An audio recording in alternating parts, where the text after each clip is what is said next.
Hi hello friends, welcome to my channel.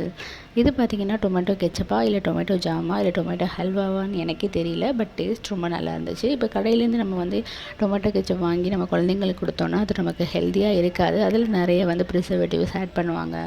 அதுக்கப்புறம் பார்த்திங்கன்னா சுகருக்கு ஆட் பண்ணுவாங்க. கெட்டு போகாமல் இருக்க நிறைய கெமிக்கல்ஸ் ஆட் பண்ணுவாங்க. இதெல்லாம் ஆட் பண்ணுறதுனால நம்ம குழந்தைங்களோட நிறைய பிரச்சனை வரும். வயிற்று வலி வரும். இந்த மாதிரி வயிறு சம்மந்தப்பட்ட நிறைய ப்ராப்ளம்ஸ் வரும். ஸோ அந்த மாதிரி ப்ராப்ளம்ஸ் வராமல் இருக்கணும் அப்படின்னா நீங்கள் இந்த மாதிரி ஹெல்த்தியான டொமேட்டோ கெச்சப் வீட்டிலையே பண்ணி கொடுங்க. குழந்தைங்களுக்கு ரொம்ப ஹெல்த்தியாகவும் இருக்கும், அவங்களுக்கு பிடிச்ச மாதிரியும் இருக்கும் இல்லையா? ஸோ அதுக்கு நான் என்ன பண்ண போகிறேன்னு கேட்டிங்கன்னா, 1/4 கிலோ தக்காளி எடுத்துக்கிறேன். அந்த தக்காளியை நல்லா வாஷ் பண்ணிக்கோங்க.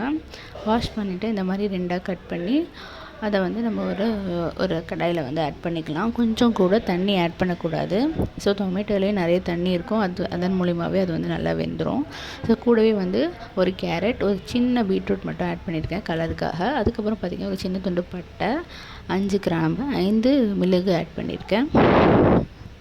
ஸோ இது எல்லாமே தண்ணி ஊற்றாமல் இப்படி நல்லா சிம்லேயே வச்சு ஒரு 1/2 அன் ஹவர் வேக விட்டுருங்க. டொமேட்டோவில் இருக்கிற தண்ணிலாம் அப்படியே வெளியே வர அதிலே இந்த வெஜிடபிள்ஸும் வெந்துடும். டொமேட்டோவும் நல்லா வெந்துருச்சு. இப்போ இதை நம்ம ஒரு மிக்ஸி ஜாரில் ஆட் பண்ணிக்கலாம். இன்னும் கொஞ்சம் ஹெல்த்தியாக இருக்கிறதுக்காக நான் ஒரு மாதுளப்பழத்தை தோல் உரிச்சிட்டு இந்த மாதிரி இதில் ஆட் பண்ணிக்கிறேன். அரைக்கிறதுக்கும் நம்ம தண்ணி ஊற்றவே தேவையில்லை. ஸோ இந்த மாதிரி நல்லா அரைச்சிட்டு அதில் உள்ள தண்ணியை மட்டும் நம்ம வடிகட்டி எடுத்துகிட்டு பியூரி மட்டும் தனியாக எடுத்துக்கலாம். இப்போ ஒரு கடாயில் அந்த பியூரியை நம்ம ஆட் பண்ணிவிட்டு இனிப்புக்காக நாட்டு சர்க்கரை ஒரு 4லேருந்து 5 ஸ்பூன் நான் ஆட் பண்ணிக்கிறேன். சுகர் ஆட் பண்ணால் அது ஹெல்த்தியாக இருக்காது. அதனால் நான் நாட்டு சர்க்கரை ஆட் பண்ணிக்கிறேன். ஸோ நல்லா இந்த மாதிரி கிளறி விட்டுக்கிட்டே இருங்க. ஒரு க்ரீமி கன்சிஸ்டன்சிக்கு வந்ததுக்கப்புறமா நம்ம இதை ஸ்டவ் ஆஃப் பண்ணிக்கலாம். கூடுதல் டேஸ்ட்டுக்காக ஒரு 1/2 லெமனை இதில் நம்ம பிழிஞ்சு விட்டுக்கலாம்.